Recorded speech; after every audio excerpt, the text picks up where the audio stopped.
साथियों नमस्कार, आप सभी का एक बार फिर से द मैंड्रिन एकेडमी के इस ऑनलाइन प्लेटफॉर्म पर मैं सत्यपाल स्वागत करता हूं। तो अब आरएस प्रीलिम्स आप सभी को पता होगा, बहुत ही लिमिटेड टाइम बचा है।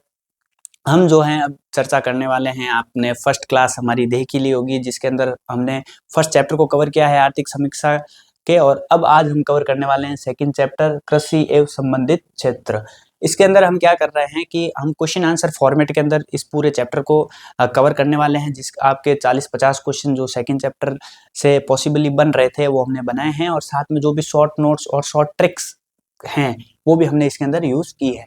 आखिरी तक बने रहिएगा। नो डाउट आप सभी को पता होगा कि आर्थिक समीक्षा का सेकंड चैप्टर सबसे बड़ा चैप्टर है और सबसे किफायती चैप्टर है, इससे क्वेश्चंस अच्छे आते हैं। बिना किसी देरी के मैं आपका ज़्यादा समय नहीं लेते हुए सीधा स्टार्ट करता हूं।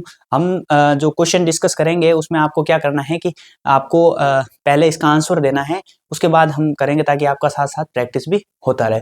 तो पहला क्वेश्चन है, इसके अंदर हम बात करेंगे थोड़ा सा, जैसे कि यहाँ पर हिंदी में लिखा हुआ है लेकिन बाईलिंगुअल चलेगा, जो भी कीवर्ड्स हैं वो मैं यूज कर लूंगा, तो इसमें कोई भी आपको हिंदी इंग्लिश के लिए घबराने की जरूरत नहीं है। सबसे पहले बात करेंगे हम स्थिर, क्वेश्चन नंबर 1 है हमारा, स्थिर कीमतों पर सकल राज्य मूल्य वर्धन। ठीक है, स्थिर कीमतों का मतलब आप समझ गए, कांस्टेंट प्राइस। ठीक है, कांस्टेंट प्राइस पर सकल राज्य मूल्य वर्धन मतलब GSVA, gross value gross state value addition. ठीक है, उसमें वर्ष 2023-24 में कृषि एवं संबंध क्षेत्र का योगदान कितना है। सिंपल क्वेश्चन है, इसके अंदर आपको 2 कीवर्ड का ध्यान रखना है, क्योंकि एग्जाम के अंदर अगर आप थोड़ी सी भी फुर्ती करेंगे तो आप कंफ्यूज हो सकते हैं। देखो यहाँ एक जो पहला कीवर्ड है हमारा, वो है हमारा स्थिर कीमतें। क्या है हमारा? स्थिर कीमतें। स्थिर कीमतें। और दूसरा जो कीवर्ड है हमारा वो है कि GSVA 2023-24 के अंदर, इसके अंदर जो हमारा है वो कृषि क्षेत्र का क्या योगदान है। अगर आप देखेंगे कृषि क्षेत्र का योगदान, सबसे पहले तो आप अगर एक बार कोशिश करो कमेंट में आंसर देने की, क्योंकि इसके अंदर 2 क्वेश्चन मिक्स है ना। 2 क्वेश्चन क्या है? मिक्स है। योगदान में हमने परसेंटेज भी पूछा है और परसेंटेज के साथ साथ हमने रुपीज में भी दिया है। तो पहला ऑप्शन आपका है वो है 26.21%, और पैसों में देखें तो 2.05 लाख करोड़। ठीक है, सबसे पहले आप क्या करो कि मतलब ये ऑप्शन एलिमिनेट कर दो। 4 ऑप्शन है, इसमें से आप अगर ऑप्शन एलिमिनेट कर दो, जैसे 26.21%, 26.72%, 26.21% और 26.72%, तो आपको मैं बता दूं कि जो हमारा कृषि क्षेत्र है, ये कृषि क्षेत्र का GSVA में योगदान अगर बात करें हम, GSVA में योगदान की बात करें हम, तो 2 चीजें हो गई, एक आपकी हो गई स्थिर और एक आपकी हो गई प्रचलित। ठीक है, स्थिर पर बात करें हम तो यहाँ पर 26.21% है। कितनी है? 26.21% है। और प्रचलित की बात करें, प्रचलित मतलब करंट हो गई आपकी। ठीक है, प्रचलित मतलब करंट प्राइस। ठीक है, तो करंट प्राइस की बात करें तो यहाँ पर 26.72% है। ठीक है, अब थोड़ा सा भी अगर आप लॉजिक लगाएंगे तो देखो 2 ऑप्शन आपके सीधे कट गए, 26.21, 26.72, 26.21, 26.72। आपको पता है 26.72 है वो आपकी किस पर है? स्थिर मूल्यों पर ना होकर किस पर है? ये आपकी जो प्रचलित मूल्य है। ठीक है, प्रचलित मूल्यों पर है। ठीक है, मतलब करंट प्राइस पर है। तो ये ऑप्शन आपके दोनों कट गए। अब हम बात करते हैं, अब हम अगर बात करें तो इन रुपीज की बात करें, तो स्थिर मूल्य की अगर रुपीज की बात करें तो 2.05 लाख करोड़ रुपीज है, लाख।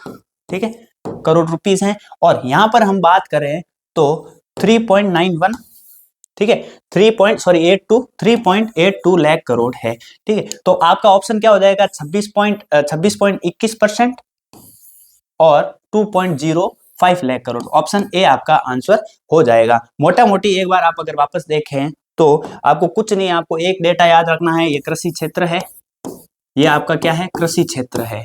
ठीक है, अगर हम बात करते हैं हमारी जो भी जो GDP है उसके अंदर, GSV है उसके अंदर हमने 3 सब सेक्टर्स में बांट रखा है। कौन कौन से 3 सब सेक्टर है? सबसे पहला जो है हमारा सर्विस है, उसके बाद हमारा इंडस्ट्री है, उसके बाद हमारा है एग्रीकल्चर। ठीक है, SIA, मतलब जो 3rd नंबर पर जो है वो हमारा कृषि क्षेत्र है। ठीक है, 3rd नंबर पर हमारा कृषि क्षेत्र है। और अगर इसमें भी हम 2 बात करते हैं तो 2 प्राइस के अंदर बात करते हैं। एक आपका हो गई जो करंट कांस्टेंट मतलब स्थिर कीमतें। ठीक है, कौन सी हो गई?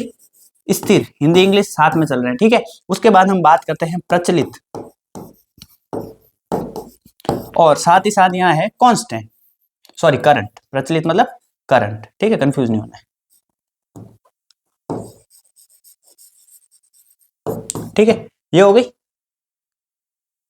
अगर कांस्टेंट पर बात कर रहे हैं तो हमने दो चीजें देखी। अगर परसेंटेज पे देखना है तो आपको ये याद रखना है कि 26-21%, और प्रचलित पर बात करें तो ये हमारा 26.72%। ठीक है, ये ज्यादा है, थोड़ा सा ये ध्यान रखना।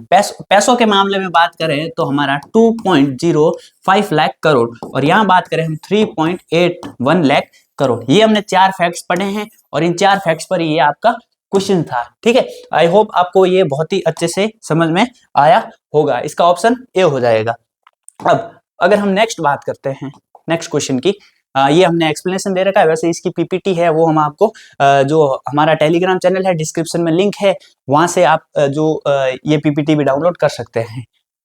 इसमें यही बताया गया है कि भाई 26.21 और 2.05 जो हमने बात कर ली है, बार बार इसको देखने से थोड़ा डेटा ज्यादा याद होगा। अब नेक्स्ट क्वेश्चन है कि राज्य में कृषि परिदृश्य के संदर्भ में निम्नलिखित कथनों पर विचार कीजिए। ठीक है, अब ऐसे क्वेश्चंस आजकल जो फ्रेम होते हैं कि कथन 1 और कथन 2 और उसके बाद इसके सब ऑप्शंस बनते हैं, ऐसी चीजों ऐसी अगर आप यहाँ से अभी से प्रैक्टिस करके जाएंगे तो आपको वहां पर थोड़ी सी एग्जाम हॉल में ज्यादा मदद मिलने वाली है। अगर कथन 1 की बात करें, ये क्या बोल रहा है कि स्थिर कीमतें, ठीक है, स्थिर कीमतें 2011-12 मूल्यों पर वर्ष 2023-24 में कृषि एवं संबंध क्षेत्र के सकल राज्य मूल्यवर्धन मतलब जीएसवीए में 5.86% की वार्षिक वृद्धि CAGR दर्ज की गई है। अब ये CAGR क्या होता है, अगर इसकी हम बात करें तो जो CAGR है, CAGR जो है वो आपका जो पिछले 5 वर्षों की एक एवरेज वृद्धि निकाली जाती है, ग्रोथ निकाली जाती है, उसको हम क्या बोलते हैं, CAGR।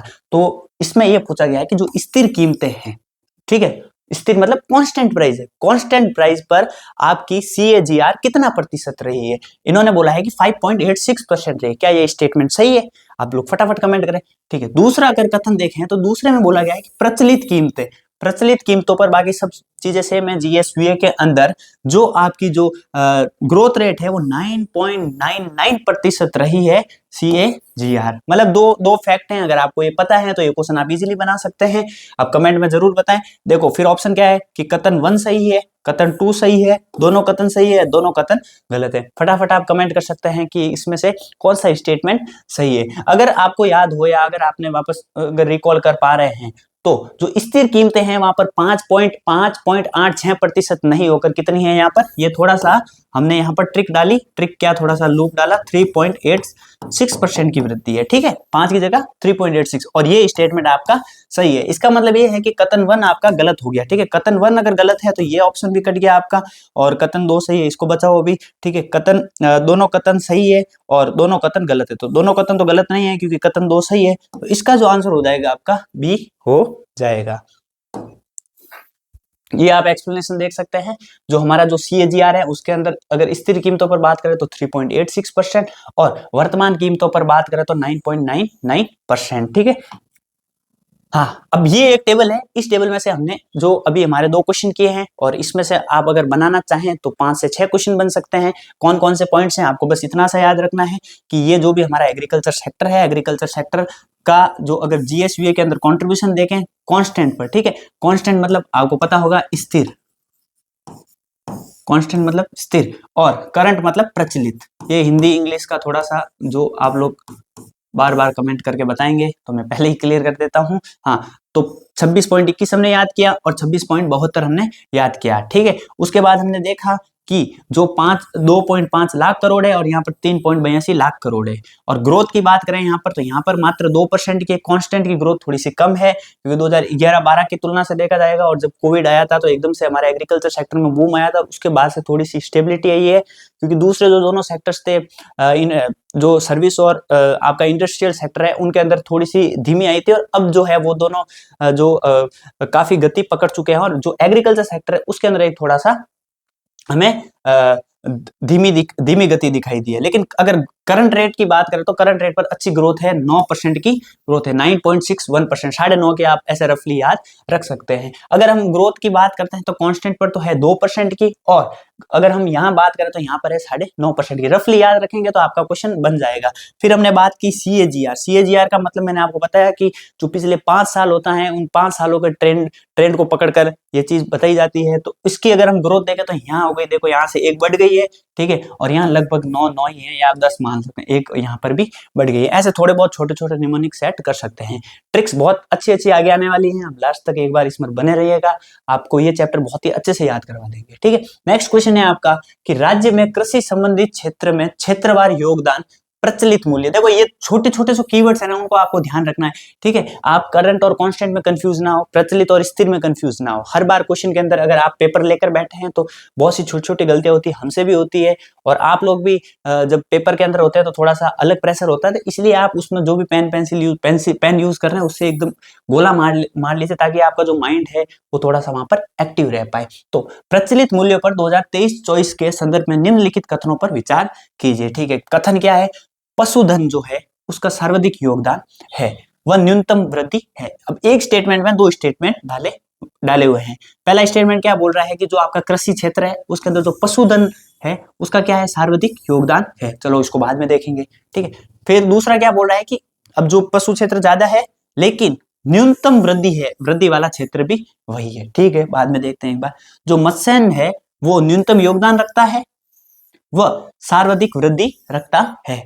स्टेट उपरोक्त में से सत्य कथन बताइए। कथन 1, 2, 1 और 2, ना 2 ना 3। फटाफट कमेंट कीजिए, इसके अंदर क्या आंसर होगा। ठीक है, देखो एक बार इसको देखें, उससे पहले हमको एक चीज देखनी होगी। ठीक, आपको पता होगा कि ये हमारा कृषि क्षेत्र है।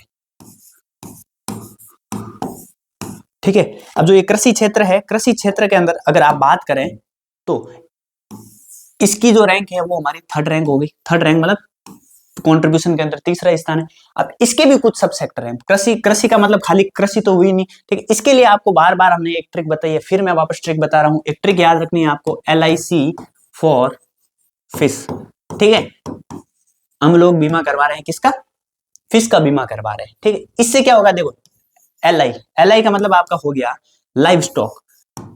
ठीक है, लाइव स्टॉक, और C मतलब आपका हो गया क्रॉप। ऐसा याद रखना है। देखो लाइव स्टॉक आपका हो गया ये पशुधन। ठीक है, क्रॉप मतलब हो गया आपकी फसल, ये आपका हो गया पशुधन।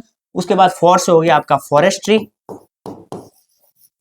और जो आपका फिश है उससे हो गया आपका फिशरी एंड लॉगिंग।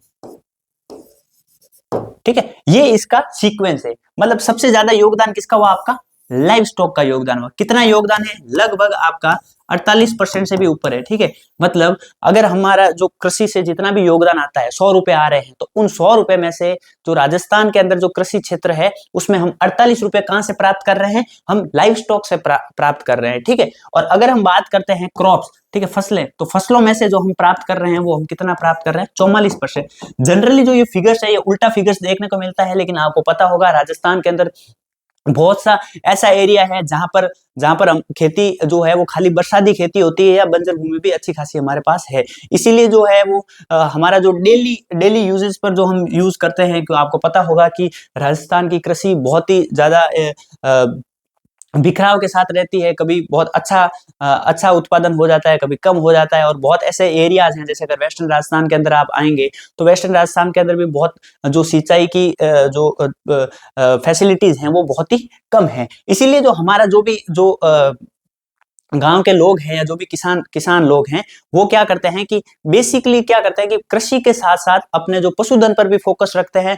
और हम उसमें क्या करते हैं, आपने अभी एक और, मैं यहाँ पर अगर ये बात चली है तो एक चीज देख लेते हैं। जो दूध उत्पादन है, दूध उत्पादन में इस बार जो पूरे विश्व है, विश्व के अंदर इंडिया का प्रथम स्थान है। कौन सा रैंक है? ये क्वेश्चन आ सकता है, आप ध्यान रखना। ठीक है, दूध उत्पादन में इंडिया जो है वो फर्स्ट रैंक पर है। और इंडिया के अंदर भी अगर हम बात करें तो फर्स्ट पर कौन है? यूपी है, और हम कहाँ हैं? सेकंड पर है। मतलब आप सोचे राजस्थान इंडिया के दूध उत्पादन में दूसरा स्थान रखता है। तो आपको पता होगा कि हमारा जो ये लाइफ स्टॉक क्षेत्र है, पशुधन क्षेत्र है, वो कितना ज्यादा महत्वपूर्ण हो जाता है। ये चीजें हो गई, क्रॉप्स हो गई, ये हो गई। अब इसके अंदर हमने एक स्टेटमेंट तो हमने यहां से निकाल लिया कि सर्वाधिक योगदान किसका है? पशुधन का है। तो मतलब ये स्टेटमेंट तो आपका सही है, यहां तक सही है। ठीक है, योगदान है। ठीक है, और इस स्टेटमेंट को पढ़े तो मत्स्यन जो है वो न्यूनतम योगदान है। ठीक है, ये भी हमने देख लिया। हमने देखा LIC फॉर फिश ये तीसरे नंबर पर है, और लाइव स्टॉक फर्स्ट नंबर पर है। दोनों स्टेटमेंट हमने देख लिए। ठीक है, अब दूसरा अगर स्टेटमेंट देखें तो यहां पर यह है कि न्यूनतम वृद्धि वाला क्षेत्र भी कौन सा है? पशुधन है, ये स्टेटमेंट गलत हो जाता है। क्योंकि जो अगर हम बात करेंगे आगे और हम इसको इन डेप्थ में देखने वाले हैं एक बार, चलो अभी देख लेते हैं।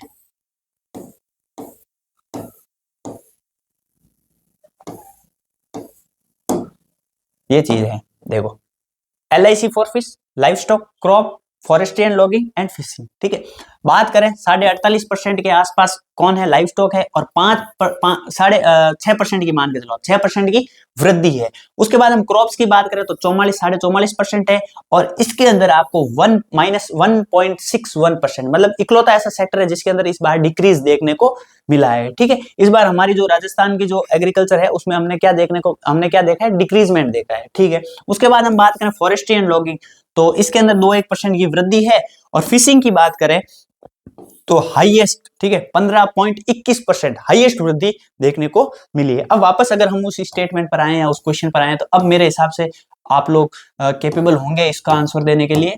ठीक है, अब अगर देखो पहला स्टेटमेंट हम दोनों क्लियर कर चुके थे कि दोनों स्टेटमेंट सही है, लेकिन ये स्टेटमेंट न्यूनतम वृद्धि नहीं है, क्योंकि न्यूनतम वृद्धि है वो किसमें है, आपकी फसल क्षेत्र के अंदर है। ठीक है, फसल के अंदर आपका क्या है, न्यूनतम वृद्धि देखने को मिला है। क्यों, क्योंकि इसके अंदर हमने क्या डिक्रीजमेंट देखा है, लगभग 1.5% का हमने क्या देखा है, डिक्रीजमेंट देखा है, बाकी सब में क्या हुई है, वृद्धि हुई है। अगर वृद्धि की भी बात करें तो सबसे अधिक वृद्धि जो हुई है वो आपकी किस में हुई है, वो आपकी फिशरी में हुई है। ठीक है, क्योंकि देखो जो चीज जितनी ज्यादा कम होती है उसके अंदर अगर थोड़ा भी इंप्रूवमेंट होता है तो वो परसेंटेज के अंदर ज्यादा दिखने को मिलती है। ठीक है, तो अब हम देखें तो ये स्टेटमेंट आपका गलत हो गया और ये स्टेटमेंट आपका सही है। सत्य कथन, ये चीजें भी ध्यान रखनी है, यहाँ पर सत्य असत्य का ध्यान रखना। ठीक है, तो सेकंड स्टेटमेंट सही है, तो केवल सेकंड स्टेटमेंट आंसर भी हो जाएगा आपका।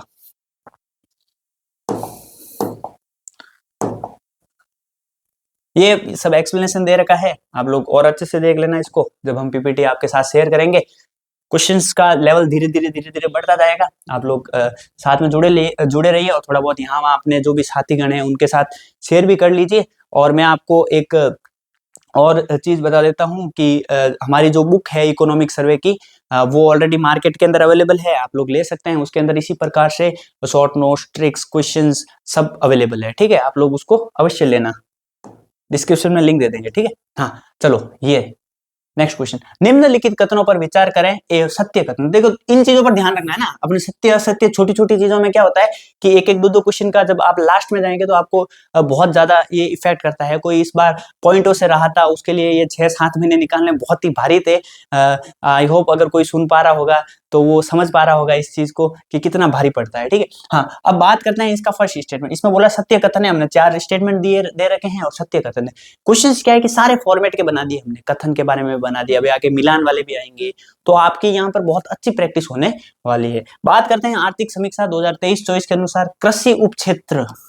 ठीक है, कृषि उपक्षेत्र के अंदर जो आपका मत्स्य क्षेत्र है, ठीक है, मत्स्य क्षेत्र में 1.61% की कमी दर्ज की गई। हमने ये देखा था ये स्टेटमेंट बिल्कुल गलत है, क्योंकि ये मत्स्य के अंदर नहीं है, किसके अंदर है, ये आपके फसल के अंदर है। फसल के अंदर हमने क्या देखा है, डिक्रीजमेंट देखा है। मत्स्य के अंदर तो सर्वाधिक वृद्धि कितनी है, 15% की आपने वृद्धि देखी है। इतना रफली याद रखोगे तो आपका क्वेश्चन बन जाएगा। तो मतलब ये स्टेटमेंट तो आपका गलत हो गया, इसमें सत्य पूछा है, तो ये स्टेटमेंट तो आपका नहीं होने वाला। कृषि उपक्षेत्र में सर्वाधिक योगदान फसल क्षेत्र का है। वापस आपको याद आना चाहिए LIC फॉर बीमा, LI से क्या हो गया, लाइफ स्टॉक, लाइफ स्टॉक मतलब पशुधन, तो पशुधन है तो फसल तो होगा ही नहीं, तो ये भी स्टेटमेंट गलत है, क्योंकि फसल का योगदान 44% और 44% के साथ सेकंड रैंक पर है। ठीक है, अब जो थर्ड स्टेटमेंट है वो है कि भू उपयोग में बंजर भूमि का प्रतिशत 11.33%। चलो इसको एक बार हम होल्ड पर रखते हैं, क्योंकि अभी हमने ये चीज देखनी है।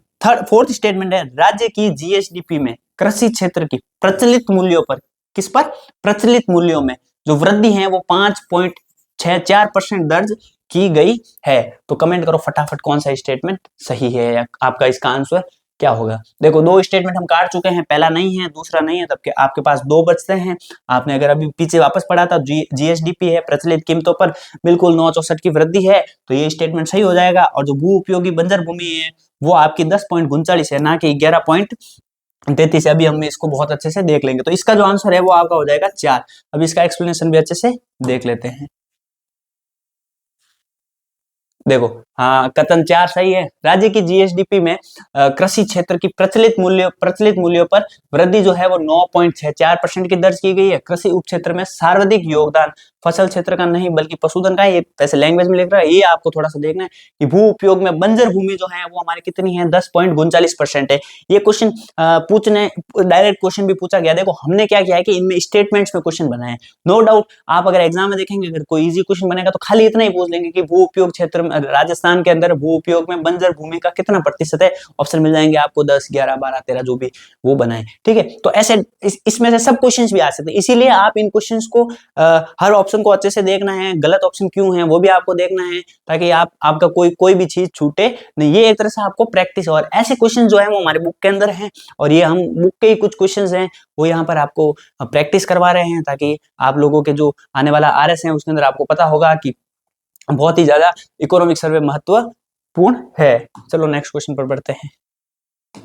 एक मिनट, हाँ देखो ये 3 उपक्षेत्र है, हम देख चुके हैं इसके बारे में भी। अच्छा, ये वापस एक क्वेश्चन है, निम्नलिखित में से कृषि उपक्षेत्र में सर्वाधिक योगदान वाले क्षेत्र कौन से हैं, सही क्रम चुने। ऐसे क्वेश्चंस भी आजकल देखने को मिलते हैं। अगर आपने वापस आपको याद दिलाऊंगा मैं कि अगर आपको ये ट्रिक याद है LIC फॉर बीमा, तो LIC से आपका सबसे पहला क्या हो गया, लाइव स्टॉक मतलब पशुधन। देखो आप यहाँ पर पशुधन कौन सा है, ये रहा पशुधन, ठीक है, ये रहा पशुधन, दोनों में क्या फसल है, तो ये कट गया, ठीक है। 2 ऑप्शन आपके सीधे कट गए, कौन सा, एक बी कट गया और सी कट गया, क्योंकि फसल का सेकंड नंबर है। तो पशुधन पहले पे हो गया। अब दूसरे पे आपका क्या है, LIC, सी से क्रॉप मतलब फसल, तो ये दूसरे पे, ये पहले पे, तो ये आपका हो गया। आगे देखने की भी जरूरत नहीं है, फिर भी एक बार देख लो। फिर आपका वानिकी, फॉर मतलब फॉरेस्ट्री, और मत्स्य मतलब फिशरी। ये दो LIC for fish, live stock, crops, forestry and fishing. Next, भू उपयोगी क्षेत्र। अब देखो ऐसे क्वेश्चंस भी आजकल बहुत आ रहे हैं, पिछली बार आरएस में भी देखे थे हमने, और यूपीएससी ने जब से ऐसे क्वेश्चंस बनाने स्टार्ट किए युग्मों वाले, उसके बाद से हम सारे एग्जाम्स में ऐसे क्वेश्चंस देख रहे हैं। अच्छे क्वेश्चंस हैं, थोड़ा सा अगर आप इस पर ध्यान से देखेंगे तो थोड़े से ये क्वेश्चंस हार्ड हो जाते हैं, क्योंकि हमें सारे डेटा के बारे में नॉलेज होना चाहिए। देखो यहाँ पर भू उपयोग किस किस चीज के और क्षेत्रफल कितना है उसका, कितने परसेंटेज एरिया है, ठीक है। इसमें हमने ये 4 ऑप्शंस दे रखे हैं, चारों में से कितने जो है वो आपके सुमेलित हैं, ठीक है। सुमेलित कितने युग में, मतलब इसमें से आपको ऐसा देखना है कि ये 4 ऑप्शन है, चारों में से कितने पेयर आपके जो है वो करेक्ट है, ठीक है। पहला जो ऑप्शन बोला है, पहला क्वेश्चन बोला है इन्होंने कि वानिकी का जो परसेंटेज है वो 9.07% है, ठीक है। बंजर भूमि है उसका 10.39 है। हमें ये स्टेटमेंट हमने पीछे देखा था कि हाँ भाई बंजर भूमि जो है उसके अंदर राजस्थान का 10.39 है, मतलब एक स्टेटमेंट आपका सही हो गया। शुद्ध बोया गया क्षेत्रफल, ठीक है, शुद्ध बोया गया क्षेत्रफल इसका कितना है, 54.74%। चलो ठीक है, एक बार देखते हैं। वृक्षों के झुंड तथा भाग, उसका कितना है, 0.9%, ठीक है। इसके अंदर क्या बोला है कि सुमेलित युग्म की संख्या कितनी है, केवल 2, केवल 1, केवल 3, सभी, ठीक है। अब देखो, अब आपको पता होगा कि इस ऐसे क्वेश्चन जब भी आते हैं तब आपको जितने फैक्ट्स याद हैं उस हिसाब से आप अपने एलिमिनेट कर सकते हैं। मतलब बंजर भूमि वाला हमने देख लिया कि ये सही है। अब वानिकी है, तो वानिकी का क्या 9.07% नहीं, अगर रफली भी आपको याद होगा तो 8 पॉइंट समथिंग कुछ परसेंटेज है। और बात करें हम शुद्ध बोया गया क्षेत्रफल, उसका 54 पॉइंट नहीं होकर 53 पॉइंट समथिंग कुछ है। अभी थोड़ा सा क्वेश्चन हार्ड बनाया है, ऐसा क्वेश्चन इतना हार्ड क्वेश्चन तो वहां पर आएगा नहीं, लेकिन कुछ इस अगर पैटर्न को याद कर लेंगे ना आप, ऐसे पैटर्न्स के क्वेश्चन यहाँ प्रैक्टिस कर लेंगे ना, वहां पे आपको फिर ज्यादा दिक्कत नहीं देगी। अगर हम बात करें, देखो थोड़ा सा इसको अच्छे से कर लेते हैं कि जितना याद हो जाए उतना अच्छा है। देखो अगर हम बात करते हैं तो हमारे जो राजस्थान है उसकी अगर हम क्षेत्रफल की बात करें तो वो कितना है, लाख हेक्टर में बात करें तो 342 लाख हेक्टर्स, ठीक है, 342 लाख हेक्टर्स जो है वो हमारे कुल जो क्षेत्रफल है कहाँ का है, राजस्थान का कुल रिपोर्टिंग क्षेत्रफल है, ठीक है। ये हम लाख हेक्टर्स की बात कर रहे हैं, बाकी आप लोग उसको याद करते होंगे किलोमीटर में, 34, 22, 39, ठीक है। ये आप अगर इसको किलोमीटर्स में याद करते होंगे, ये जब लाख हेक्टर्स में बात करें तो ये कितना है, 342। ये मोटा मोटी अगर आपको याद है तो अब इसमें से क्या है कि कुछ आप जो है वो चीजें याद रख लेंगे तो आपके लिए थोड़ा सा इजी रहने वाला है, और क्वेश्चंस वहां से डायरेक्ट आने वाले। मैं बता देता हूँ। देखो सबसे पहला बोला गया है कि नेट एरिया सोन, ठीक है, शुद्ध बोया गया क्षेत्र। शुद्ध बोया गया क्षेत्र जो है वो आपका लगभग 53% है। कितना है, 53%, सबसे ज्यादा, ठीक है। इसका मतलब होता है कि आपने जो पूरे साल के अंदर अगर कहीं भी किसी भी भूमि पर एक बार भी अगर खेती हुई है तो उसे जो उस एरिया को काउंट किया जाता है वो नेट एरिया सोन के अंदर, ठीक है। उसके बाद दूसरा हम बात करते हैं कि बंजर कल्चरेबल वेस्ट लैंड, ठीक है, वो आपकी 10.39 है।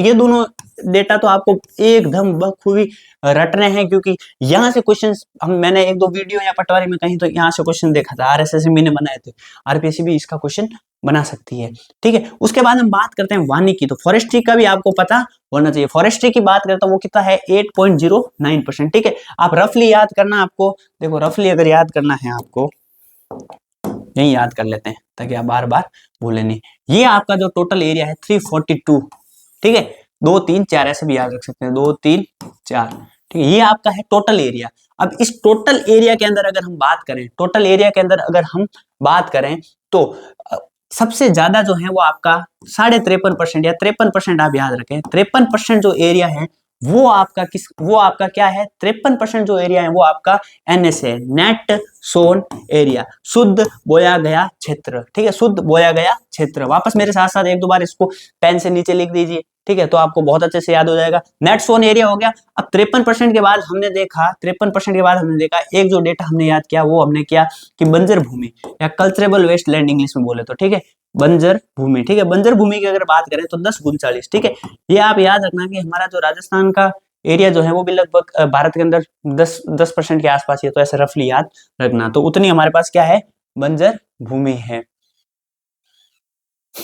अगर हम बात करें वानिकी की, ठीक है, वानिकी मतलब फॉरेस्ट्री, अगर फॉरेस्ट्री की बात करें हम, ठीक है, वानिकी की बात करें तो वो आपका जो है वो है 8.09%। ये आपको एग्जैक्टली याद रखना है, ये आपको क्या करना है, एग्जैक्टली याद रखना है। मतलब राजस्थान की जो टोटल लैंड है उसके ऊपर अगर हम बात करें तो 8% पर मोटा मोटी जो है हमारे वन है, ये काफी कम है, ठीक है।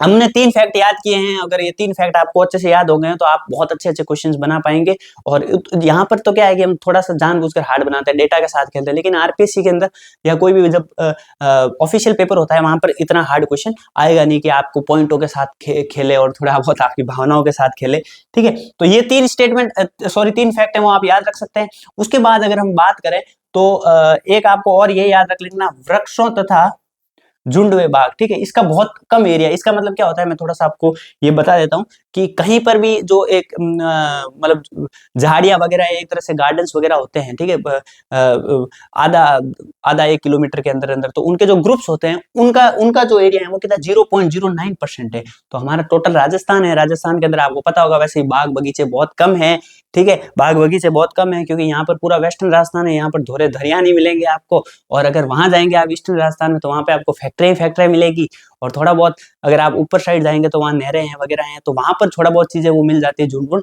तो ये जो है वो आपके वृक्षों के झुंड तथा बाग वो है वो कितने हैं, 0.09%, ठीक है। आप अगर बात करें तो देखो हमने 3 फैक्ट याद किया, जो हमारी टोटल जो रिपोर्टिंग लैंड है वो है आपकी 342 लाख हेक्टर। इसमें हमने जो एनएसए है वो देखा है, एनएसए आपका कितना है 53%, मतलब नेट एरिया सोन, एनएएस, सॉरी मैं एनएस बोल रहा हूँ बार बार, एनएएस, ठीक है, एनएएस नेट एरिया सोन या शुद्ध बोया गया क्षेत्र। बंजर भूमि की बात करें तो वो आपकी वो है, ये मैं एग्जैक्ट फिगर में याद रखना बंजर भूमि का ना, एक बार मैंने क्वेश्चन देखा था, ठीक है, इसलिए मुझे याद नहीं आ रहा कहाँ था, 10.39। और वानिकी की बात करें तो 8.09, 8% के आसपास, और वृक्ष जो है और झुंड है वो कितने हैं आपके 0.09। अब आओ क्वेश्चन पर, देखो वानिकी यहाँ बोल रहा है कि 9.07, तो ये आपका गलत हो गया, क्योंकि हमने देखा वानिकी जो है वो 8.09% है, ठीक है, तो ये आपका एक गलत हो गया। और बंजर भूमि 10 × 40, तो ये आपका सही है। और एनएसए जो ये 54.74 नहीं होगा, कितना है 53.74, ये तो पॉइंटों में खेल रहे हैं, तो ये भी आपका गलत हो गया। और वृक्षों की बात करें तो यहाँ पर 0.9, तो एक पॉइंट लगाने भूल गए हम, तो वृक्ष जो है वो कितने हैं, झुंड है वो 0.09%, ठीक है। देखो अब आप अगर मोटा मोटी भी अगर आपको याद होता ना कि भाई 0.9 है, ठीक है, और अगर यहाँ पर 8 7 कुछ भी होता तो आप रफली उसको कर सकते हैं, ठीक है, तो ये आप मोटा मोटी याद रखा करें पहले तो। इसका मतलब ये है कि खाली ये एक ही सही है। तो अब ऑप्शन सुमेलित कितने युग में है, तो केवल 2 नहीं, केवल 3 नहीं, केवल 1, तो इसका आंसर हो जाएगा बी, केवल 3। देखो थोड़ा सा तो डेटा है, अब आप लोग मगअप कर पा थोड़ा बहुत ऐसे कंफ्यूज हो रहे होंगे, लेकिन अब क्या करें, है ही पूरा डेटा का खेल है, तो थोड़ा थोड़ा तो आपको देखना ही पड़ेगा, है ना। कोशिश कर सकते हैं हम और ज्यादा निमोनिक्स डालकर और इसको बार बार रिवाइज कर कर बार बार अपने हाथों से लिख कर क्वेश्चंस की प्रैक्टिस कर कर बार बार, तो इससे जो है वो आप डेटा को ज्यादा इजी बना सकते हैं, ज्यादा फेमिलियर हो जाएगा, ठीक है। हाँ, जो नेक्स्ट क्वेश्चन है, चलो बिना किसी देरी के, राज्य में महिला प्रचलित जोत धारकों के संबंध में सही कथन, कौन सा सही कथन बताना है, किसके बारे में, महिला प्रचलित जोत धारकों के बारे में, ठीक है। महिला जोत धारकों की संख्या में गिरावट आई है, चलो ठीक है, एक बार देखिए यहाँ पर हमको सही बताना, मतलब 3 गलत है, तो उस नेक्स्ट क्वेश्चन है, महिला जोत धारकों के क्षेत्रफल में 7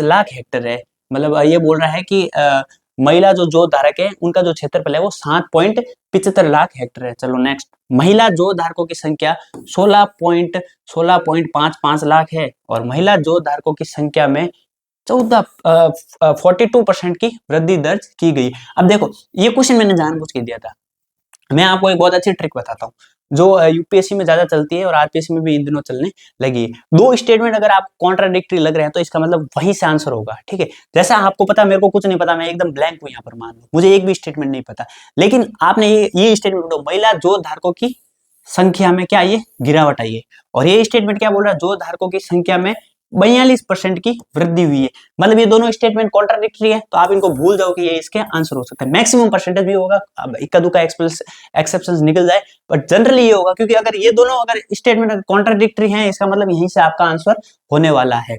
अब आप देखो कि महिला जोत धारकों की संख्या में 42% की वृद्धि है या जोत धारकों की संख्या में गिरावट है, फटाफट आंसर दो। 2 तो मैंने ऐसे ही काट दिया आपके लिए, फटाफट आंसर दो। तो देखो इसका एक्सप्लेनेशन देखते हैं। ये हमने ये देखा कि कुल भूमि वगैरह औसतन, तो अब अगर हम देखेंगे ये देखो महिला प्रचलित भूमि, तो ठीक है, अगर इसकी बात करें तो हम 41.94% की वृद्धि है, और 7.75 लाख जो है वो आपकी संख्या है। अब बात करें तो संख्या के में गिरावट तो है ही नहीं भाई, ठीक है, तो 42% की वृद्धि है। देखो 41.91 का मतलब 42% आप रफली ले सकते हैं, तो इसका आंसर हो जाएगा आपका डी। अब इसमें से क्या याद रखना है वो थोड़ा सा हम एक बार देख लेते हैं, क्योंकि कुछ आपके ऐसे फैक्ट्स हैं, इसमें से कुछ फैक्ट्स हैं जो आपको याद रखने में बता देता हूँ। तो कुल परिचालन भूमि स्वामित्व, जो हम ये डेटा है, ये आपने पिछली बार भी पढ़ा होगा, सेम डेटा है, कोई इसमें चेंज नहीं, क्योंकि 2015 के अंदर 15-16 के अंदर इन डेटा को लिया गया था, और ये जो है ये हर लगभग 5 साल से इस डेटा को लिया जाता है।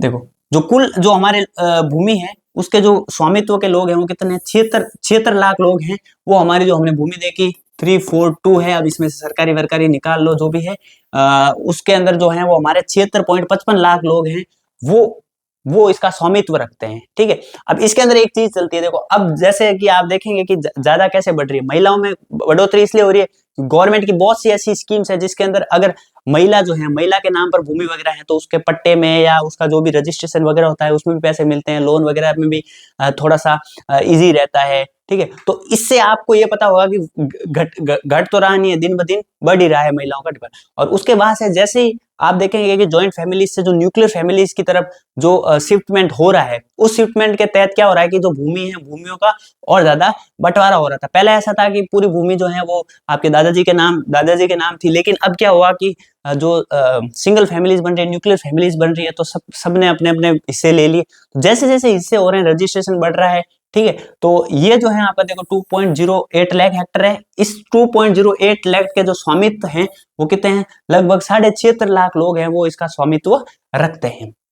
अब इसके अंदर अगर हम औसत बात करें तो एक आदमी के पास जो औसतन भूमि आ रही है वो कितनी आ रही है, 2.72 हेक्टर, और इसके अंदर क्या देखने को मिल रही है, कमी मिल रही है। अब कमी क्यों देखने को मिली, मैंने एक रीजन बताया आपको कि जो जॉइंट फैमिलीज हैं उससे जो हम न्यूक्लियर फैमिलीज की तरफ जो हमारा जो शिफ्टमेंट हो रहा है, उसी को देखते हुए ये जो है ये चीजें देखने को मिल रही है। और आप देखना कि अभी 2015-16 है, अब जब भी ये आगे वाला डेटा आएगा तो इसमें और ज्यादा आपको जो है वो कमी देखने को मिलेगी। जो औसतन एरिया है, मतलब आपकी जो ये टोटल भूमि है इसमें 76 लाख लोग हैं वो इसके स्वामी हैं, और अगर औसतन देखें तो ये आप फैक्ट याद रखना, बाकी चीज याद रखो नहीं रखो, जो एक आदमी जो भी 76 लाख है उनके अगर एक आदमी की औसतन अगर बात करें तो वो कितनी है आपकी लगभग आप 2.75 याद रख सकते हैं, 2.75 या 2.70 परसेंटेज हैं वो हेक्टर हैं, वो एक आदमी के पास भूमि आती है औसतन। और इस औसतन के अंदर हमें 11% की जो है वो कमी देखने को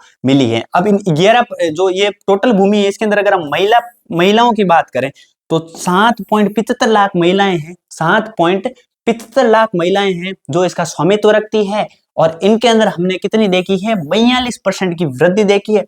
और अगर हम भूमि क्षेत्र की बात करें, ठीक है, भूमि क्षेत्र की बात करें तो वो जो है आपकी 24%, ठीक है। अब इसको एक छोटा सा निमोनिक से अगर आप ऐसे याद रख सकते हैं, नंबर में आपको देखना है तो 42 है, ठीक है, ज्यादा बड़ा नंबर हो गया। और क्षेत्र के अंदर मतलब जमीन है तो जमीन तो कम, मतलब क्षेत्र या क्षेत्रफल है तो वो तो कम होगा। तो उसको अगर देखना है इसका उल्टा कर दो, 42 का उल्टा कर दो कितना, 24।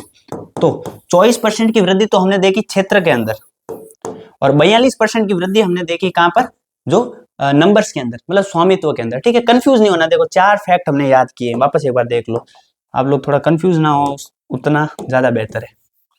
ये हमारे पास 208 लाख हेक्टर है, 208 लाख हेक्टर है, ठीक है। ये हमने देखा, ये जो है हमारे पास 208 लाख हेक्टर है, ठीक है। ये हमारे पास टोटल जमीन है। अब इन 208 लाख हेक्टर जो है वो कितने लोग रखते हैं, तो 76.5 लाख लोग, ठीक है, 76.5 लाख लोग जो हैं वो इसका क्या रखते हैं, स्वामित्व रखते हैं। 76.5 लाख लोग इसका क्या रखते हैं, स्वामित्व रखते हैं। अगर अब हम बात करें, जब ये 76.5 लाख है, इन अगर एक इंसान के पास अगर औसतन भूमि कितनी है तो इसको इससे डिवाइड करेंगे तब निकलता है, तो वो आपका निकल रहा है 2.73% जो है, सॉरी 2.73 हेक्टर जो है वो आपके एक जो है वो औसतन या एवरेज बोले तो 1% के पास इतनी भूमि या इतनी भूमि उसके नाम में आती है, एवरेज की बात करें तो, ठीक है। और इसके अंदर जो है वो आपको लगभग 11% की क्या देखने को मिली है, वृद्धि देखने को मिली है। याद रखने की एक छोटी सी ट्रिक है कि आपको पता होगा कि जैसे जैसे जो जॉइंट फैमिली से हम न्यूक्लियर फैमिलीज की तरफ शिफ्ट हो रहे हैं तो उस हिसाब से जो वृद्धि है वो ऑटोमेटिक बढ़ रही है। अभी आगे जब और डेटा आएंगे तब और ज्यादा देखने को मिलेंगे। ये जो डेटा है हम अभी तक किसकी बात कर रहे हैं, 15-16 के ही डेटा आपके पास चल रहे हैं, 15-16 के डेटा हैं। ये हमने बात कर ली 2.73%। अब हम बात करते हैं महिलाओं की। अगर महिलाओं की बात करें तो 7.75 लाख महिलाएं हैं। अब जो ये 76.5 है, 76.5 में से मात्र अभी तक तो कितना कम है, देखो 7.75 लाख। आप अगर एक मैं छोटा सा अगर चीज बताऊं तो महिलाओं की अगर जनसंख्या देखेंगे तो लगभग हमारी आधी जनसंख्या है, 48-49% के आसपास जनसंख्या है महिलाओं की। इतनी आधी आबादी होने के बावजूद भी 76 लाख में से मात्र 7.75 लाख महिलाएं हैं जो अपनी जो जमीन है, जमीन का स्वामित्व रखती हैं खुद के पास, ठीक है। ये भी इतनी योजनाएं वगैरह, स्कीम्स वगैरह है, उसकी वजह से इन स्वामित्व वगैरह मिल रहा है। अगर आप मेंस में आंसर लिखते हैं तो आप इस चीज को भी कोट कर सकते हैं कि कैसे जो वुमेन एम्पावरमेंट है या उसकी जरूरत है, कहां पर जो ऐसे कुछ पॉइंट्स होंगे ना वो आपके आंसर्स को और उसे अलग बनाएंगे, भीड़ से थोड़ा अलग बनाएंगे। आप देखें कि 76 लाख में से मात्र 8 लाख एवरेज ले तो 8 लाख महिलाएं हैं, उनके पास ही खुद का जो है स्वामित्व है। आप सोचें कि अगर जब अगर आपके पास प्रॉपर्टी या संपत्ति नहीं है तो आप अपना गुजारा नहीं कर सकते। इसीलिए महिलाएं जो है वो मेनली जो डिपेंडेंट हो रही हैं वो अपने जो परिवार हैं या उसके तरफ ज्यादा डिपेंडेंट रहती हैं। थोड़ा बहुत ये भी एक रीजन आप अगर ऐसा डालेंगे तो आपके आंसर में थोड़ा सा और उठाव आ सकता है। अब अगर हम बात करते हैं,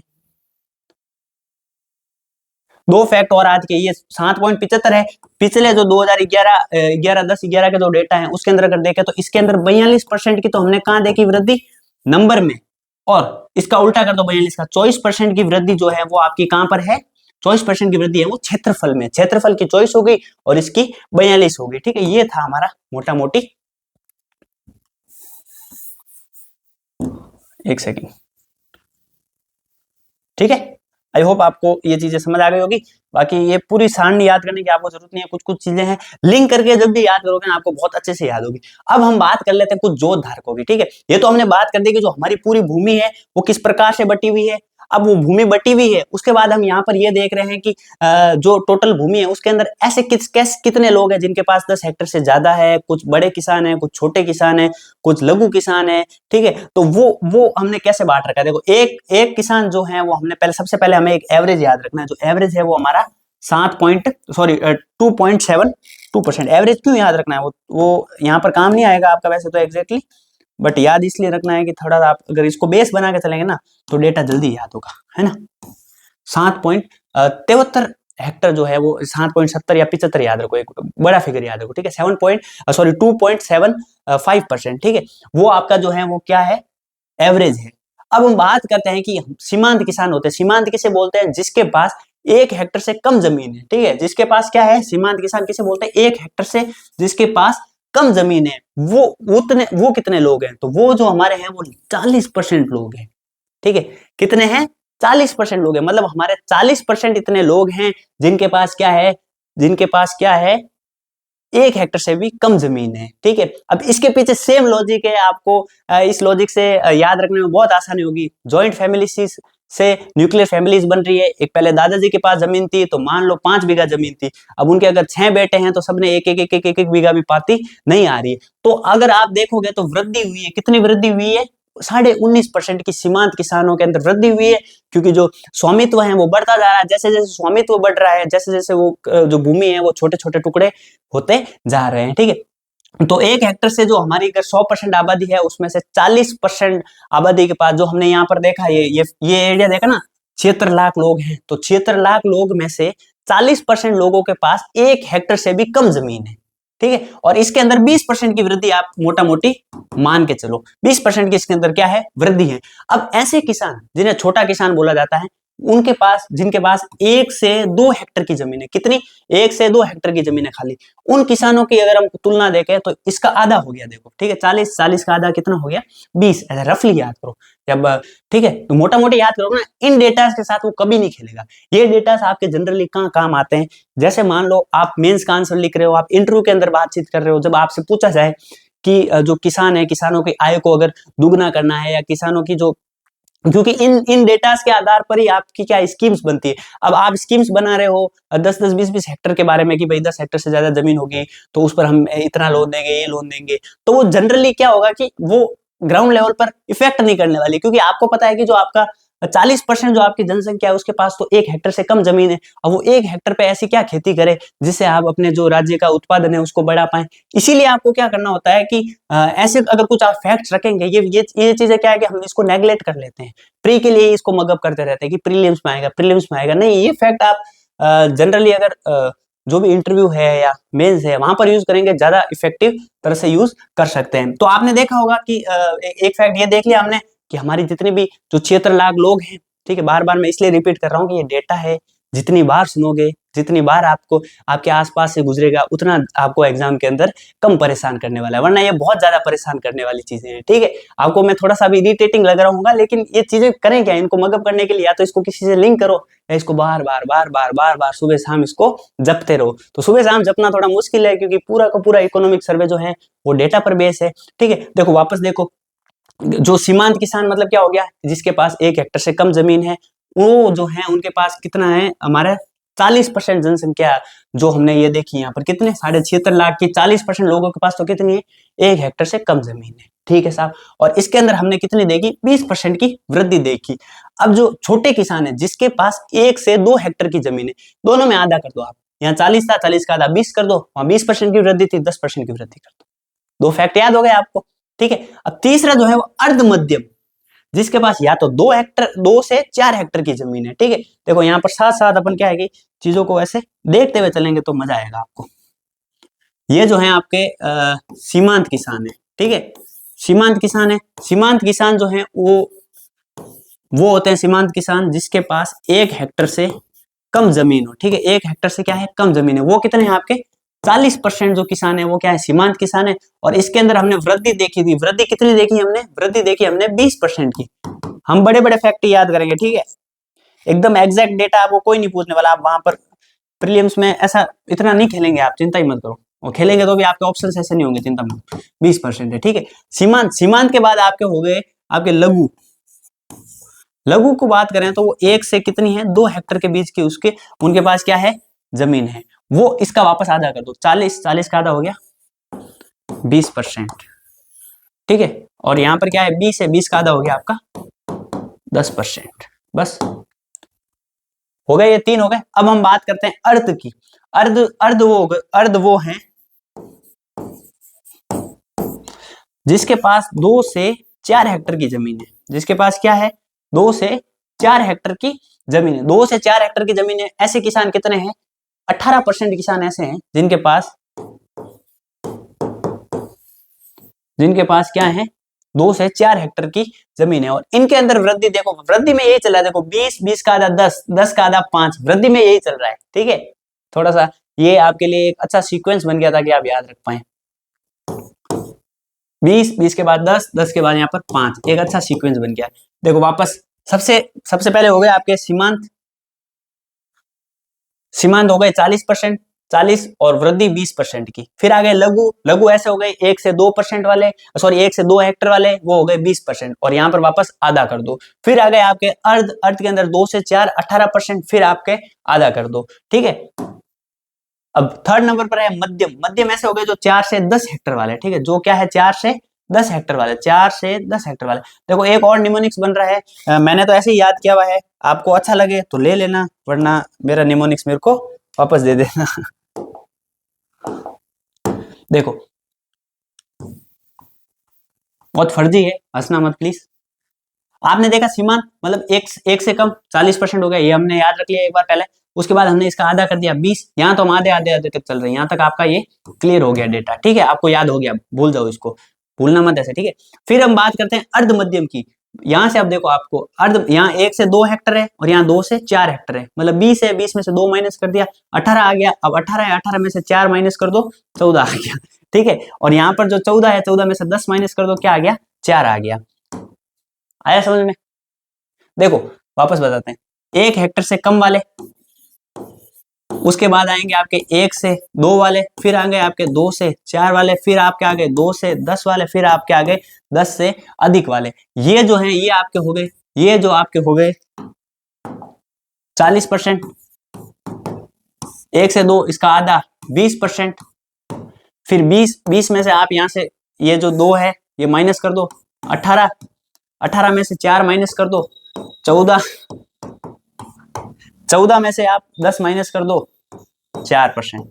यही सीक्वेंस है, आप देखो मोटा मोटी यही सीक्वेंस है। ठीक है, अब इनके अंदर वृद्धि की बात करें तो यहाँ आपको लेना है 20, यहाँ आपको लेना है 10, यहाँ आपको लेना है 5, और इन दोनों में आ रहा है डिक्रीजमेंट। डिक्रीजमेंट क्यों आ रहा है मैंने बताया आपको। ठीक है, एक में 13 आ रहा है, एक में 0, इधर आ रहा है 13, ये थोड़ा सा याद रख लेना, और इधर आ रहा है 0.2% की कमी देखने को मिली है। ठीक है, अब मेरे हिसाब से आपके ये जो भी इतने जटिल डेटा थे वो सारे के सारे आपको याद हो गए होंगे। ठीक है, अब आगे बढ़ते हैं। डेटा को जितना आप लिंक करोगे ना, उतना आप लोगों के लिए ये मददगार रहने वाला है। इस क्वेश्चन को पढ़ो फटाफट। निम्नलिखित कथनों पर विचार करें। आर्थिक समीक्षा 2023-24 के अनुसार खाद्यान्न उत्पादन में 3.08% की वृद्धि दर्ज की गई है। खरीफ का उत्पादन रबी उत्पादन से अधिक है, और खाद्यान्न उत्पादन से अधिकांश श्रेणियों में गिरावट दर्ज की गई है। खरीफ मौसम में तिलहन में ये गलत हो गया। खरीफ मौसम की फसलें हैं जो हैं आपकी तिलहन, सरसों, तारामीरा, अलसी शामिल होती है। जबकि रबी जो है, रबी के अंदर आपकी क्या है, ये स्टेटमेंट थोड़ा सा गलत हो गया है, ये हटाओ आप, तिलहन हटाओ, यहां से स्टार्ट करो। मूंगफली, सोयाबीन और अरंडी के बीज वो इसके अंदर शामिल है। ठीक है, उपरोक्त में से कितने कथन सत्य हैं? केवल 2, केवल 1, केवल 3, और सभी कथन सत्य है। ये क्वेश्चन भी बहुत ट्रिकी होते हैं। ठीक है, कितने कथन सत्य का मतलब इसमें पूछा है कि कितने स्टेटमेंट सत्य है। आप ऐसा देखिएगा, अच्छा इसमें खाली सेकंड स्टेटमेंट है तो आप केवल 2 करके किया था, ये तो सही है। इसमें ऐसा नहीं पूछा गया। ठीक है, इसमें आपको जो पूछा गया है कि कितने, मतलब 1, 2, 3, 4 स्टेटमेंट, 4 में से कितने स्टेटमेंट सही है? खाली 2 स्टेटमेंट सही है, 3 है, या सभी के सभी सही है, 1 सही है। ठीक है, तो अब आप इसको एक बार अच्छे से पढ़ो वापस क्वेश्चन को, और एक बार कमेंट में इसको इसका आंसर देने की कोशिश करो फटाफट। यहां से ये मैं कर देता हूँ कि खरीफ मौसम के अंदर ये स्टेट, ऐसा थोड़ा कर दो, कंफ्यूज मत होना इसमें, और रबी के अंदर यहां से स्टार्ट कर दो प्लीज, टाइपिंग एरर हो गया।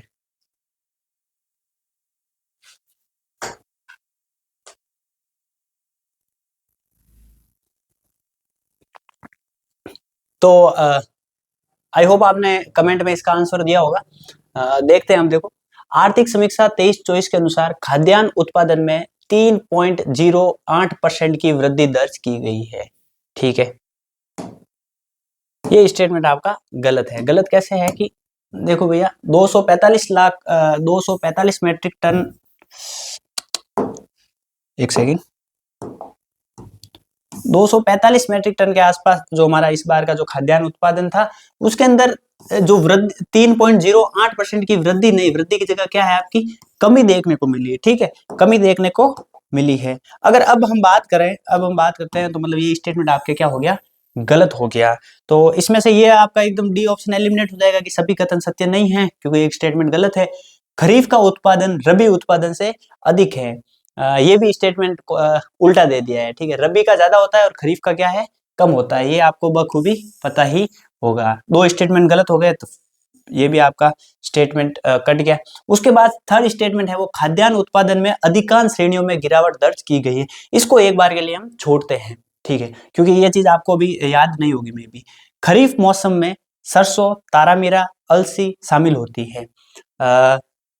उल्टा लिखा है, ये जो सरसों, तारामीरा, रबी, ये सब की सब जो है ये रबी में सम्मिलित होती है। और जो खरीफ है, खरीफ आपको पता होगा, इसके अंदर हमारे तिल, सोयाबीन, अरंडी और तिलहन वगैरह ये चीजें उत्पादन होती है। तो ये स्टेटमेंट भी आपका क्या हो गया, गलत हो गया, क्योंकि ये दोनों स्टेटमेंट क्या है, हमने तीन स्टेटमेंट तीनों के तीनों कॉन्ट्राडिक्टरी बनाए हैं। तो मतलब ये भी बच गया पीछे। अगर आपको ये पता नहीं भी है तो भी आपको इसी ऑप्शन के साथ जाना पड़ेगा, केवल एक।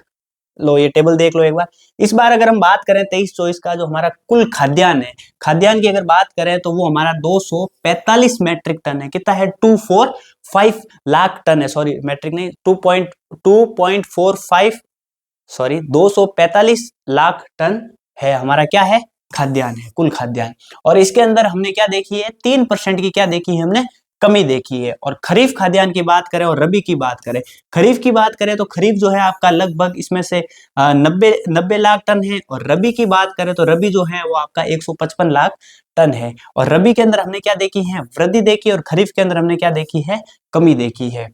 और बाकी हम बात करते हैं अनाज, दलहन, तिलहन और कपास की। कपास जो है वो 26 के आसपास है, तिलहन जो है वो आपका 101 लाख टन है, उसके आसपास है। बाकी ये ज्यादा परसेंटेज आप याद मत रखना, मोटा मोटी आप ये दो तीन जो फिगर्स हैं, दो तीन फैक्ट हैं वो याद रखना आप, आपका क्वेश्चन इसी से बन जाएगा। अब हम बात करते हैं, ठीक है, अब हम बात करते हैं, देखो ये बहुत ही अच्छा क्वेश्चन है, यहाँ से मैक्सिमम चांस होता है कि यहाँ से एक क्वेश्चन पूछा जाए। ठीक है, यहाँ से एक क्वेश्चन पूछने के अच्छे चांस है। क्वेश्चन क्या है, वापस इसको आप रीड करें। निम्नलिखित में से उस फसल समूह का चयन कीजिए जिनके उत्पादन 2021-22 में राजस्थान का प्रथम स्थान था। मतलब ऐसी फसलें जो ऑल ओवर इंडिया के अंदर रैंक के हिसाब से राजस्थान फर्स्ट पर है, जिसमें राजस्थान अपना क्या रखता है, प्रथम स्थान रखता है। ऐसी फसलें बताइए। और इस ये जो है ये आपको तीन चीजें याद रखनी है। देखो टोटल 10 फसलें हैं, एक टेबल आपने देखी होगी, जो टोटल आपकी कितनी है, 10 फसलें हैं। ठीक है, अब इन 10 फसलों में तीन रैंक है, 1, 2, 3। मतलब कुछ ऐसी फसलें हैं जिसके अंदर राजस्थान टॉप कर रहा है, फर्स्ट रैंक पर है, कुछ ऐसी फसलें हैं जिसमें राजस्थान सेकंड रैंक पर है, और कुछ ऐसी फसलें हैं जिसपे राजस्थान थर्ड रैंक पर है। ये चीजें हमें एक साथ 10 फसलें याद करनी, तो ये आपके लिए बहुत जटिल डेटा हो जाएगा। इसीलिए मैंने आपके लिए एक ट्रिक बनाई है, बहुत अच्छी ट्रिक है, आप उसको बार बार पढ़ना, बहुत मजा आने वाला है। एक ही ट्रिक में आप इसको कर सकते हैं। देखो ट्रिक कुछ इस प्रकार से है, एक लाइन याद रखनी है आपको। बसपा पार्टी आप सभी ने नाम सुना होगा, ठीक है, यूपी के अंदर मायावती जी की है। तो एक कोई स्टेटमेंट बनाया हमने कि बसपा से तंग, ठीक है, मतलब बसपा पार्टी से तंग डीएम, ठीक है, जिसके लिए आप सभी भाग दौड़ कर रहे हैं, एसडीएम डीएम। बसपा से तंग डीएम पारस जी एक डीएम है, ठीक है, बसपा पार्टी से तंग होकर उन्होंने क्या किया, वो जो सोए हैं जांच करके। इसको आप 3-4 बार लिखना, आपका ये क्वेश्चन कहीं नहीं छूटने वाले हैं। 10 फसलें आपको एक लाइन से याद हो रही है, ठीक है, वापस मेरे साथ रिपीट करो। बसपा से तंग डीएम पारस सोया जांच करके, बसपा से तंग डीएम पारस सोया जांच करके। अब हमें क्या करना है कि अगर हमें प्रथम स्थान की याद रखनी है, ठीक है, प्रथम के लिए हमें कितनी 4 चीजें याद रखनी है, ठीक है, बाजरा, सरसों, कुल तिलहन और गवार। इसके लिए आपको इस स्टेटमेंट को यहां तक तोड़ना है। कहां तक तोड़ना है, बसपा से तंग, मतलब ये जो 4 है इससे आपको आपकी ये पहली मिल जाएगी। ब से हो गया आपका बाजरा, और सपा से हो गया आपका सरसों, और त से हो गया आपका तिलहन, और ग से हो गया आपका गवार। ठीक है, बसपा से तंग डीएम, ठीक है, ये यहां तक अगर तंग तक लेंगे तो आपको प्रथम स्थान मिल जाएगा। बाजरा, सरसों, कुल तिलहन और गवार। अब आओ उस फर्स्ट स्टेटमेंट पर, अब आप उस क्वेश्चन पर आओ, ये आओ देखो। आपने वो ट्रिक याद की, वापस यहाँ अगर ऐसा क्वेश्चन आता है आपके और आएगा 100% तीनों में से कुछ ना कुछ, खाली आपको एक ही पूछ ले, दो ही पूछ ले, कुछ भी पूछ सकते हैं, समूह में भी पूछ सकते हैं। हमने क्या याद किया, बसपा से तंग, ठीक है। इस स्टेटमेंट से हम फर्स्ट रैंक याद करेंगे। ब से आपका हो गया बाजरा, बाजरा किस में, इसमें है, इसमें नहीं है, काटो एक बार। बाजरा किस में, इसमें है, इसमें नहीं है इसमें, ठीक है, इसमें भी है, ये रहा। एक स्टेटमेंट कट गया आपका यहाँ पर, ठीक है। सपा, सपा से हो गया आपका सरसों, सरसों इसमें है, ठीक है, इसमें है, सरसों इसमें है, इसमें है, इसमें है, इसमें है, ठीक है। तंग, त से आपका हो गया तिलहन, ठीक है, यहाँ हो गया कुल दलन, ये कट गया, यहाँ हो गया आपका कुल तिलन, ठीक है, ये है, यहाँ आपका हो गया कुल दलन, ये भी कट गया, ठीक है, और ग से गवा, ठीक है, ये सी। बस एक छोटी सी ट्रिक है, इससे आप देखो कितने क्वेश्चन बनाते हो, धमाधम क्वेश्चन बनेंगे आपसे, देखते रहना आप।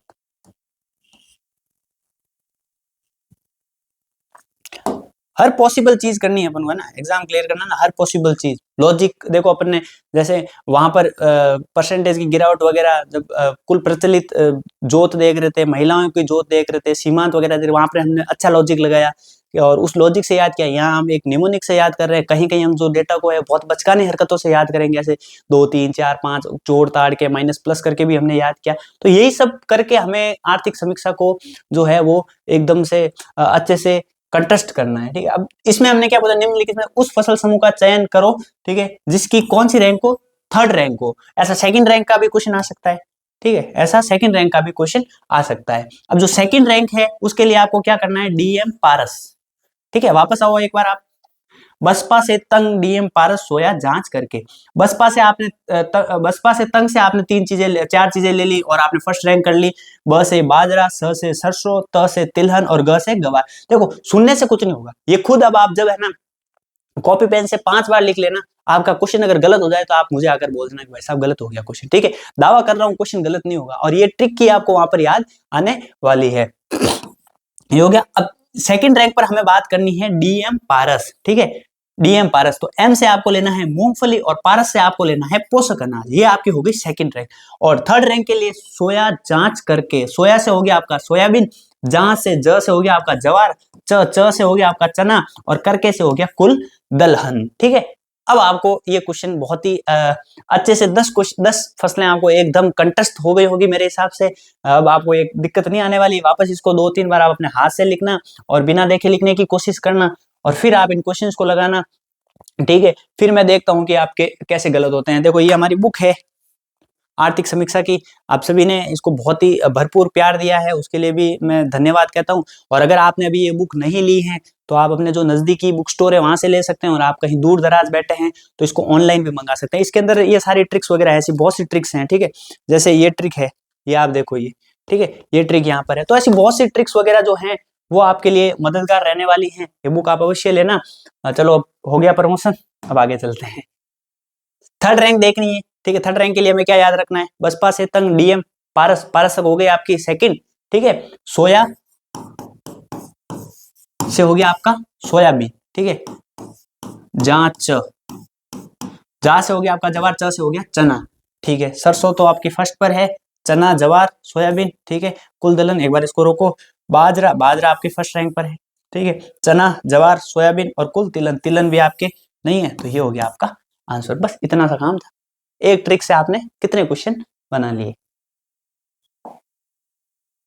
हाँ चलो, आज थोड़ी क्लास थोड़ी सी लंबी हो गई है, तो अब क्या है कि नेक्स्ट करेंगे अपन इसको पार्ट बी में हम सारा का सारा खत्म कर देंगे। हमने लगभग आधा जो हमारा चैप्टर है वो ऑलमोस्ट खत्म कर दिया, क्योंकि आगे के जो बहुत से ऐसे फैक्ट्स थे वो हमें याद रखने में काफी कठिनाई होती थी। मैं एक बार आपको थोड़ा सा रिवाइज करा देता हूँ कि हमने क्या क्या पढ़ा, और ताकि क्या होगा कि देखो रिवीजन बार बार डेटा देखना बहुत जरूरी है आपके लिए, ठीक है। सबसे पहले हमने ये चीज देखी, ये चीज देखी, इसको आप मेरे साथ साथ रिवाइज करना ताकि लंबे समय तक अब आपका याद रहे। बाकी हम नेक्स्ट पार्ट में देखेंगे। थोड़ी सी क्लास लंबी हो रही है, आप लोग भी बोर हो जाएंगे ज्यादा डेटा से, तो नेक्स्ट क्लास में देख लेंगे। एक बार यहाँ रिवीजन कर लेते हैं। देखो सबसे पहले आपको ये पता होगा जो भी हमारी टोटल जीडीपी है, जीएसडीपी है स्टेट की, उस जीएसडीपी के अंदर अगर एग्रीकल्चर सेक्टर की बात करें तो वो थर्ड रैंक पर आता है, ठीक है। कौन से स्थान पर आता है, थर्ड रैंक पर आता है। अब वो थर्ड रैंक पर आता है और थर्ड रैंक के साथ साथ आपके लिखते लिखते देखते हैं आपको कितना याद है, आप भी मेरे साथ साथ लिखते रहें, ठीक है। कितने रैंक पर आता है?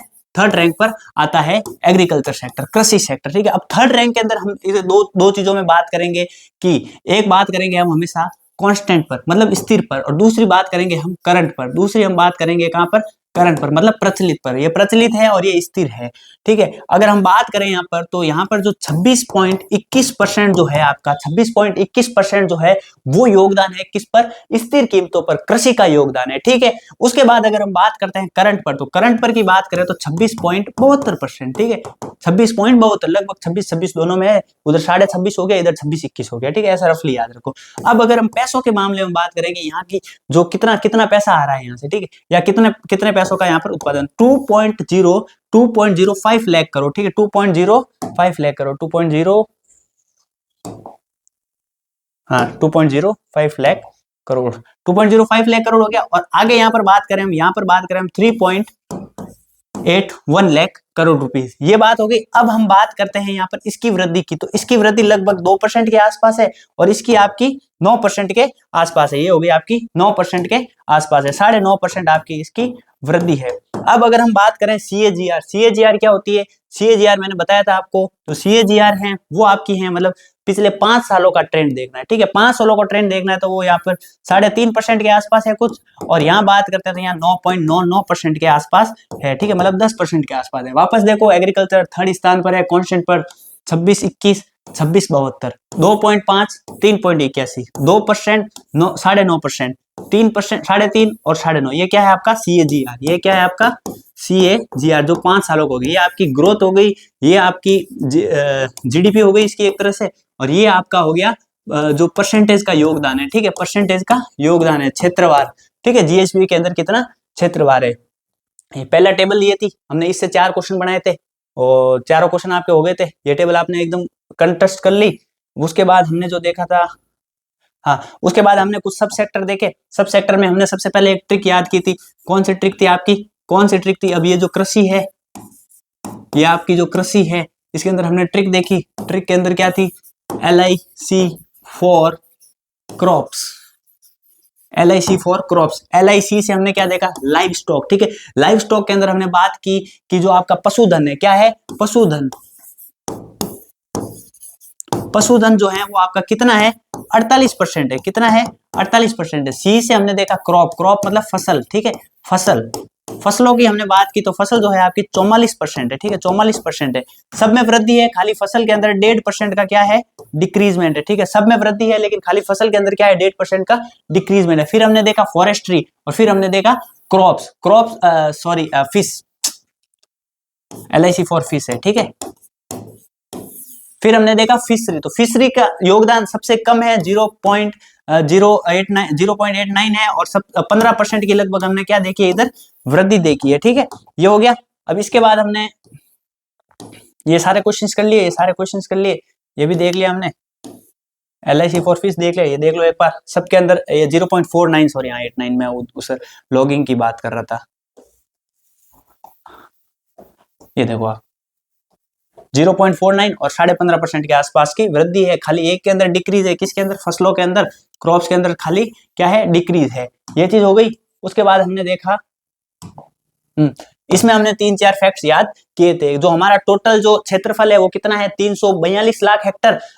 जो कुल रिपोर्टिंग एरिया है 342 लाख हेक्टर। 342 लाख हेक्टर के अंदर 53.5% या 53.74% जो है वो आपका क्या है? NAS, नेट एरिया सोन, या हिंदी में बात करें शुद्ध बोया गया क्षेत्र। उसके बाद हम अगर बात करें बंजर भूमि या कल्चरेबल वेस्टलैंड, वो कितनी है आपकी? 10.39%, ठीक है। ये एकदम एग्जैक्ट फिगर याद रखना।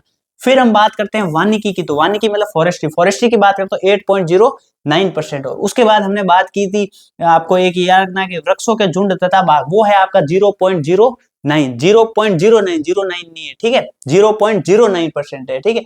ये हो गए। इसके बाद हमने ये बात की थी, ये एक बार वापस अच्छे से देख लो, यहाँ से क्वेश्चन आए और मेंस में कैसे यूज करना है, बहुत अच्छा डिस्कशन किया था हमने, ठीक है। जो हमारा टोटल जो है वो 76.5 लाख लोग हैं जिनके पास भूमि का स्वामित्व है, उनके अंदर हमने वृद्धि देखी है। वृद्धि का लॉजिक हमने सोचा था, लॉजिक क्या था आप सभी ने वापस याद रखना है कि जैसे जैसे हम जॉइंट फैमिलीज से न्यूक्लियर फैमिलीज की तरफ जा रहे हैं, जो लोग हैं, हमारा जो परिवार है उसके अंदर भूमि का बंटवारा हो रहा है। अगर भूमि का बंटवारा हो रहा है तो जो हेड है वो हेड ज्यादा बन रहे हैं, अगर ज्यादा हेड बन रहे हैं तो इसमें ऑब्वियसली वृद्धि देखने को मिलेगी यहाँ पर। तो ये आपकी 10% के आसपास 11% की वृद्धि होगी।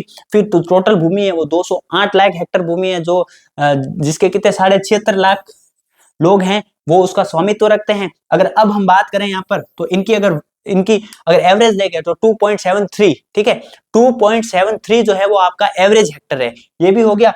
उसके बाद हमने देखा कि महिला है, महिला अगर यहाँ टोटल 76.5 लाख लोग हैं, उसमें से खाली मात्र 16 लाख महिलाएं हैं, उनके पास ही क्या है कि भूमि का स्वामित्व है। अगर नंबर्स में देखा हमने तो 42% की तो क्या थी, वृद्धि थी नंबर्स में, और इसका उल्टा रिवर्स कर लो 24% है, वो आपका किस में है, क्षेत्रफल के अंदर है, ठीक है। उसके बाद एक तरह तो ये हमारा बंटवारा हो गया।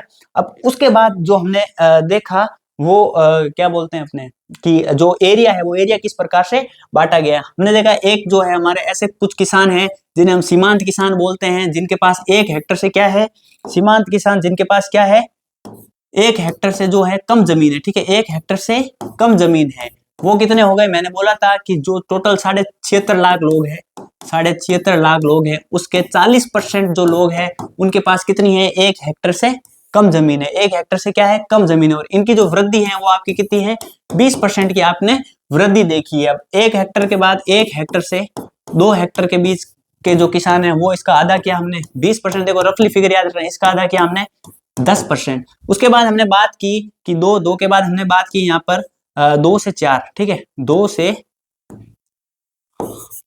से 4 हेक्टर की जमीन, 2 से 4 हेक्टर, वापस यहाँ से 10 का सॉरी 20 10 में से यहाँ से ये मैंने 2 माइनस किया था, देखो याद आ गया वापस, ऐसी ट्रिक्स होती तभी याद आता है, ठीक है। 18% यहाँ वापस आप इसको आधा करके चलो, 5% की क्या है, वृद्धि है, क्या है, वृद्धि है, क्या है, वृद्धि है। वृद्धि के पीछे का लॉजिक बताया था कि भूमि का जो बड़ा एरिया था वो पहले एक किसान के हाथ में था, अब क्या हो गया, उसके ज्यादा बेटे हो गए, हम जॉइंट से न्यूक्लियर की तरफ आए हैं तो आगे ज्यादा बंटवारा बढ़ गया है, ये हो गया। उसके बाद अगर हम बात करें यहाँ पर जो आपके 4 से 8 हेक्टर के बीच की जमीन, ठीक है, 4 से 8 हेक्टर के बीच की जमीन, इधर वापस मैंने यहाँ पर हमने 2 माइनस किया था, यहाँ पर हमें क्या माइनस करना है, 4 माइनस 18 से 4 14%, ठीक है, वहां आप रुक जाना है, ठीक है, माइनस में जा रहा है वहां पर मामला